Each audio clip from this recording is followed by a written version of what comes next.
Bonjour les amis, je suis très content de vous retrouver aujourd'hui pour cette Mining News où il s'est passé encore plein de trucs. Hein, c'est parti.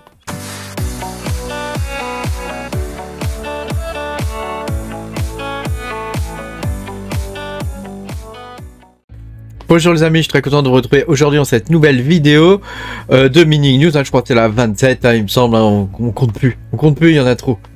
Pensez à me mettre un petit pouce bleu et à vous abonner à la chaîne si vous n'êtes pas abonné. Je vous rappelle que vous pouvez me soutenir en cliquant sur le bouton rejoindre sous la vidéo. Vous aurez mes vidéos en avance. Alors il s'est passé pas mal de choses hein, pendant ces quelques jours là entre deux Mining News. Hein. Donc on va regarder tout ça ensemble. Hein. Comme d'habitude, je vous fais un topo général sur un topo macro. Hein. Ensuite, on regarde un peu les différentes nouvelles qu'il y a pu y avoir qui étaient dignes d'intérêt, en tout cas à mon sens. Hein. Et puis après, on verra tout ce qui s'est passé au niveau mining. Hein. Donc, le DXY, hein, pour rappel, le DXY, on va se la faire très simple. Hein. Quand le DXY il monte, c'est pas bon pour nous. Quand il descend, c'est bon pour nous. Donc là, il descend comme tu peux le voir, donc c'est bon pour nous. Hein. Grosso modo, ça représente un peu ce que les gens investissent. Voilà, on va regarder le SP500 aussi. Hein. Attends, je vais y arriver. SP500. Je l'avais préparé, mais je sais pas pourquoi. Ah bah c'est pas le bon. Oh bah dit. Hein, alors attends. SP500. Bon, c'est pas grave, sinon hein, c'est pas très grave. Mais le SP500 normalement c'est l'inverse. Hein. C'est l'inverse tout simplement. Tu vois, voilà, c'est l'inverse. Quand ça monte, c'est bon pour nous. Quand ça baisse, c'est pas bon pour nous. En gros, comme tu peux le voir, les deux courbes sont plus ou moins reliées. Hein. L'une est l'inverse de l'autre. Hein. Et quand ça correspond pas, c'est que faut se méfier qu'il se passe quelque chose. Au niveau du crypto market cap global, hein, on peut voir que, comme tu peux le voir là, ici, hein, bah, ça pousse. Hein. Hein, ça pousse pas mal là dernièrement. Sur les 30 derniers jours, on peut voir que ça monte. Hein. Donc ça, c'est l'argent frais qui rentre dans le marché des crypto-monnaies. Bah, on peut voir que là, tu vois, ça rentre. Hein. Ça rentre et ça ne baisse pas. Hein, ça ne baisse pas. Au niveau de la dominance du Bitcoin, il est toujours aussi dominant. Hein, donc ça, c'est plutôt bon signe pour un début de bull run. Hein, donc voilà. À noter quand même l'apparition de Kaspa qui apparaît ici dans le breakdown. Alors je sais plus où il est, mais il est dans le coin. Hein, il apparaît par ici, là quelque part. Je sais plus où. Je crois que c'est par là. Enfin bref, il est dans le coin là. Alors, si on regarde la liste des coins, hein, je voulais vous montrer ça. La progression du Zephyr, fantastique progression du Zephyr qui approche le market cap du Dinex. Hein. Il approche le market cap. Bon, le Dinex a un peu augmenté depuis hier, hein, mais oui, il a même pris 20% depuis hier. Hein. Mais grosso modo, les deux sont à peu près à 60. Donc on a parce que le Dinex est là quand même depuis maintenant un peu plus d'un an, à peu près. Hein. Ça fait un an qu'on l'a miné. Hein. Alors que Zephyr, c'est quand même relativement récent, ça fait même pas 6 mois, et il a déjà le même market cap, donc tu vois, il y a une progression sur le Zephyr, c'est un signe, hein, une progression sur le Zephyr qui est assez forte. Il est monté, il me semble, à 26, 28, hein, en all-time high, donc très récemment, hein, il est monté à 28, là il est redescendu à 25, 24, 25, je sais pas s'il faut le vendre tous les jours, vendre sa production journalièrement là, ou les conserver parce que le truc est en train de pousser quand même pas mal, hein, ça pousse pas mal, hein. Voilà, Kaspa, hein, toujours aussi étonnant, hein. Bah là il est reparti, hein, sur 24 heures, il a déjà refait 8%, hein, donc on est à 3 milliards de market cap, il va bientôt rejoindre le market cap du Stellar, je crois, hein, qui a juste avant lui, c'est le Stellar, fais voir. Je crois qu'il est 24e ou un truc comme ça. 24e, ouais, c'est ça, c'est le Stellar. XLM. Hein, donc, tu vois, en ce moment, bon, si on regarde, hein, il y a un peu tout qui prend. Hein, donc, c'est plutôt agréable comme période. Hein, on va pas se le cacher. C'est le moment de récolter un peu les fruits de notre minage, hein, de notre spec mining. Hein, donc là, tu vois, on est plutôt pas mal. Ergo reprend du poil de la bête. Flux, toujours un peu décevant, hein. Là on est, tu vois, sur 24 heures on est à 5%. Bon, ergo tu me diras, on est à que dalle quoi, voilà. Mais par contre tu vois on a quand même eu 5% sur les 7 derniers jours, donc ce qui est plutôt pas mal, alors que là on les perd sur Flux quoi. Donc bon, tu vois, c'est quand même pas quand même pas la fête au niveau de ces deux-là. Voilà, pour le reste, tout va bien. Nexa se comporte très bien. Hein, donc on est plutôt content.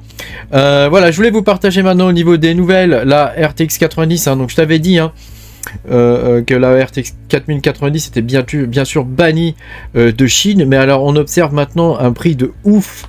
Ils sont prêts à payer de ouf sur les 4090 les Chinois parce que ils ont besoin de ces puces là pour l'intelligence artificielle en particulier. Hein. Actuellement les cartes AMD sont pas terribles en intelligence artificielle. Hein. Il y a Rock M hein, qui est l'équivalent de CUDA qui permet de faire de l'intelligence artificielle sur les AMD, mais franchement, pour avoir testé les deux, je peux te dire que les 4090, ça n'a rien à voir. Hein. Et donc, voilà, donc faut s'attendre à avoir un prix des 4090 en France qui va monter. Ça a déjà commencé, et même chose sur les SSD pour d'autres raisons, hein, mais sur les SSD, pour ceux qui minent actuellement avec leur SSD, on se comprend, hein, du coup, c'est en train de monter, les prix sont en train de monter, hein, moi j'ai acheté un 4 Tera là récemment de Samsung, un 990 Pro. Il était à 278 € il y a quelques jours et là il est à 330, tu vois, donc ça a quand même pris pas mal quoi. Alors attends. Ah, Need. Regarde, ça c'est le prix des 4090. Regarde le prix, tu vois. Le prix repart à la hausse. Hein. Il y avait un palier de baisse et là il repart à la hausse. Autre chose que je voulais te partager aussi, toujours dans les news, c'est Ergo qui va se doter d'une technologie qui s'appelle Subblock qui permet de valider des blocs en 20 secondes à peu près, hein, et donc de faire des sous-blocs. Donc ça permet de confirmer les transactions très rapidement et donc d'avoir une blockchain qui va beaucoup plus vite. Hein, donc ça c'est une très bonne nouvelle. Donc est-ce qu'on va pouvoir aller aussi vite que des blockchains comme Kaspa? Je ne pense pas, mais en tout cas pour une grosse blockchain comme Ergo qui a déjà des capacités assez importantes en termes de DeFi, voilà, ça permet d'aller encore plus vite, hein, parce que c'est vrai que c'est un peu lent Ergo, hein, comme Bitcoin d'ailleurs, hein, c'est un petit peu lent, c'est pas très grave parce que c'est très sécurisé, mais d'un autre côté si ça pouvait aller plus vite, je veux dire tant mieux quoi. Donc la technologie des subblocks pourrait arriver bientôt sur Ergo, je vous tiendrai au courant hein, quand j'ai plus d'infos sur cette techno là. Alors en mine, qu'est-ce qu'il y a à miner en ce moment d'intéressant? Alors en CPU, évidemment, tu as le Zephyr, hein, qui est très intéressant. Certains coins en GR à ne pas négliger peuvent être très intéressants aussi. Au niveau des GPU, il n'y a pas grand-chose de bien. Au niveau des ASIC, ASIC c'est Kaspa. Hein. Hein, tout le reste, tu vois, on passe tout de suite à 10 balles. Tu vois, pour d'autres ASIC, 3 balles, etc. Alors que sur Kaspa, voilà, tu es à 380 balles, 280 balles de revenus, 268 de profit. T'as une bonne marge encore, hein. T'as une bonne grosse marge, hein. Donc voilà, FPGA on va pas traiter. Donc en CPU, hein, comme je te disais, hein, il y a le Zephyr hein, qui est très intéressant. Tu vois, il y a celui-ci là, le réaction hein, qu'on a miné en spec. Moi j'ai déjà tout revendu depuis un moment, mais voilà, tu as le Zephyr et juste fantastique pour ça. J'espère simplement que Bitmain ne va pas avoir la mauvaise idée de porter son ASIC pourri là sur l'algo du Zephyr, parce que ça pourrait faire baisser un petit peu la difficulté, enfin l'augmenter un petit peu la difficulté, pardon, et du coup diminuer un peu nos revenus. Mais pour l'instant, tu vois, avec un CPU, donc avec un 7900, tu gagnes quand même en revenus. Alors ça dépend comment tu le configures, hein, mais tu es à 3,10 $, quoi, 3-4 $ quoi, en revenus. Hein. Donc ça peut être intéressant. Sur un 7900X, tu es à 3 $, 4 $ ici en revenus, hein, sur les 24 dernières heures. Hein, moi sur mes 7950X, je suis à 3,78, sachant que eux ils le configurent pas comme nous, on les configure et moi je gagne plus hein, en revenus, tout en consommant moins. Hein. Donc tu vois, c'est quand même pas mal, hein. Même sur un 3900X, hein, il rapporte quand même 2,60 sur les dernières 24 heures. Donc c'est quand même pas mal du tout, hein. Donc quand on a 10, tu vois, ça te fait 28 $, 30 $ par jour, quoi, à peu près, hein. Donc c'est quand même plutôt pas mal, hein. On est sur un revenu qui est très intéressant pour une dépense électrique de 2 ou 3 euros. C'est quand même très intéressant. Au niveau des GPU, il n'y a pas grand chose d'intéressant à miner. On voit quand même que les Nvidia renouent un peu avec les profits, hein, en tout cas pour les séries 4000. Pour les séries 3000, c'est un peu plus difficile. Bon, elles font des profits quand même, hein, mais c'est quand même pas terrible. Les AMD se sont pris la grosse ramasse, hein, avec les histoires comment ça s'appelle, du Dynex, là, avec SRB Miner, hein, malheureusement. Tu vois, à part la 6700 qui fait 10 centimes de profit par jour, hein, c'est vraiment pas grand chose, hein. Tu vois, c'est vraiment pas intéressant de miner avec ces cartes graphiques en ce moment. Ça, c'est toujours plus intéressant de miner ces coins là parce que tu fais quand même un petit peu de profit, hein, tu vois, mais bon, tu vois, quand même pas intéressant. Moi, en ce moment, je les utilise pour autre chose, mais je les utilise, hein, mais tu vois, les 30-70, 6 centimes de profit, c'est quand même pas terrible, quoi, hein. C'est quand même pas terrible, quoi. Alors, en miner, hein, donc SRB Miner a sorti sa nouvelle version, donc qui retire, hein, le Dynex, hein, puisqu'il s'est fait ban, hein, et donc il ajoute toutes sortes d'autres algorithmes, hein, donc bon, c'est intéressant à savoir. Il y a le ETA HB3, hein, qui est plutôt pas mal. À voir que le Radiant est désormais supporté, hein, aussi, hein, donc bon, à voir ce que ça peut donner.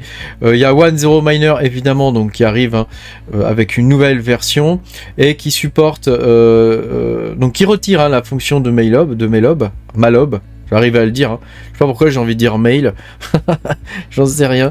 Enfin voilà, il vire le Malob, hein, et puis il supporte la nouvelle version de Dynex Solve. Avec le Malob qui se trouve derrière la poule, hein. Donc il existe toujours le Malob, hein, mais pour rappel, le Malob c'est un composant d'informatique distribué, hein. Alors il existe toujours, mais c'est la poule qui le donne, quoi, hein. Donc il n'y a plus à le mettre, tout est entièrement automatique. BZ Miner, hein, qui nous sort une nouvelle version, donc c'est une version bêta et ça permet de miner donc du Dynex, hein. Donc pour rappel, le Dynex c'est toujours le coin qui est toujours le plus miné actuellement sur les GPU. Alors, ça reste très intéressant quand même de miner du Dynex, hein, surtout quand tu connais son potentiel et quand tu as vu le market cap tout petit, hein, du Dynex, hein, qui est à peine de 78 millions. Donc c'est vraiment pas grand chose. Bon voilà, faut espérer que ça pousse, hein. Tu vois, Radiant aussi, hein, c'est un tout petit market cap, hein. Nexa il est quand même un petit peu plus gros, hein, c'est le double de Radiant, hein, donc bon. Enfin là on part dans des conjectures, hein. On va éviter tout de suite là de partir. C'est juste une vidéo de news, hein. On va pas partir dans des conjectures, c'est pas bon, hein. Donc là avec ça normalement tu devrais, alors c'est en bêta, hein, fais attention, tu devrais pouvoir miner du Dynex. Je ne l'ai pas testé parce que je mine autre chose en ce moment. Je ne l'ai pas testé, mais voilà, ça peut être pas mal. LOL Miner devrait prendre en charge le Dynex aussi, donc ça sera pas mal pour les cartes AMD. Hein, à voir ce que vont donner dans le futur les cartes AMD sur Dynex, hein, mais moi j'ai quand même des doutes, hein. Je pense pas que ce soit très intéressant désormais de miner avec des cartes AMD sur Dynex.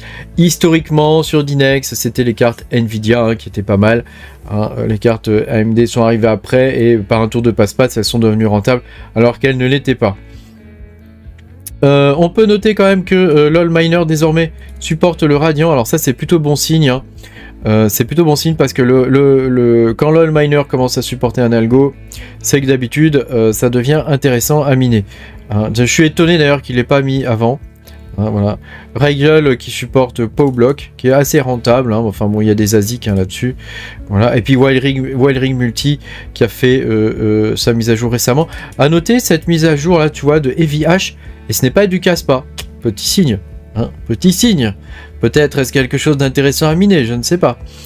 Voilà, je voulais te faire voir ça parce que tu vois qu'il y a quand même des trucs intéressants qui se sont passés. Bon bah écoutez les gars, hein, pour l'instant tout se passe bien, hein, au niveau des cryptos qu'on a minés, hein, voilà, surtout Caspa, c'est juste fantastique, hein. On verra à l'avenir ce que ça va donner. Moi j'attends quand même encore beaucoup de Nexa, de Alephium et de Radiant, hein, parce que j'ai quand même des bagues intéressants dessus. Ergo aussi. Flux, j'en ai marre de gérer mes nodes, j'ai envie de les dégager. Donc j'aimerais bien que le prix monte un peu pour que je puisse m'en débarrasser. J'aime bien Flux, hein, j'aime bien la techno de Flux et tout ça. Mais voilà, les nodes, je trouve ça pas très intéressant à gérer en fait. Je préfère miner, je trouve ça beaucoup plus intéressant. Et puis bon, les revenus passifs, tout ça, voilà quoi. On peut faire des revenus plus intéressants en faisant du spec mining, je pense, hein. Bon, enfin bon, après ça reste sympa, hein. Je crache pas dessus, hein. Attention, hein, il y a plein de gens qui aiment. Moi personnellement, concernant mon caractère personnellement, tu vois, ça me correspond pas trop, quoi. Là j'en ai un qui marche pas. tu vois, j'ai pas envie d'aller dessus pour le remettre, le redémarrer, tout ça, voilà, ça me saoule un peu, quoi. Voilà. Merci beaucoup d'avoir regardé cette vidéo. Pense à mettre un petit pouce bleu et puis à t'abonner à la chaîne si tu n'es pas abonné. Et puis moi, je te dis à bientôt pour de nouvelles aventures. Salut!